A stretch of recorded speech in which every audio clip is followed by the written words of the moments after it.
I make my own lead ropes, mostly for myself, and then I have some for sale at my clinics and for customers. I order 1 or 2 spools a year, and I cut it up into whatever lengths I need for, whatever I'm making. And I thought it'd be nice to have an automatic measure device like they have at the hardware store. And as I'm checking on the prices, I was shocked. And I thought, $400, $500, that's ridiculous. And so I decided I was going to make one. And I found a mechanical counter that counted the revolutions of a shaft. And it was under $20, so I got it. And a couple days later, it showed up on the doorstep, thanks to Amazon.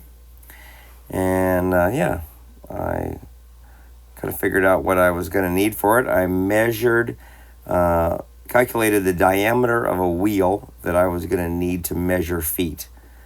It probably would have been easier to do metric because it measures it in tenths, but I got her figured out. I found an old caster wheel that was close to the right size, and I thought that'll work. It was a little bit too big for the shaft, so I've put a bushing in it to kind of fit, and then of course I had to grind a little flat spot on the shaft and then drill and thread it for a set screw so it would not slip on the shaft. Didn't want it affecting the accuracy. But after a little bit of light machining, it was set to go. The wheel that I had was just a little bit too big to measure exactly, so I grabbed an angle grinder, flap disc, and with my redneck lathe, removed just enough material to make it exactly the right size. I also profiled it so that it would fit what I was planning, and then I mounted it on a board, and then I made a spring-loaded.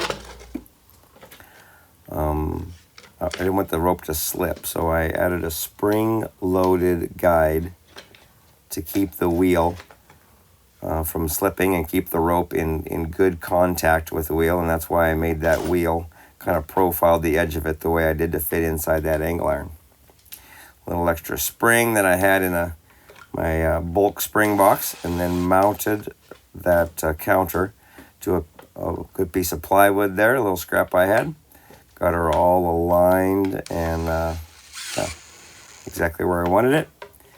And turned out pretty good. After I got it done, I did add a little bit of friction tape to it, just to kind of keep it from slipping. Yeah, it was a pretty good project. I'll give you guys a little tip. So with Man Math, I figure that saved me at least $400 or $500. So that means I can spend that money on a new gun or horse tack or whatever I want. So I'm pretty sure that's how that works. Anyway, just thought I'd show you what I was up to. Remember, the things that you can build in your shop can save you a little money, and help you spend some of that money on some other more fun things. I hope this tip helps. You guys have a great day, and I'll catch you on the next one.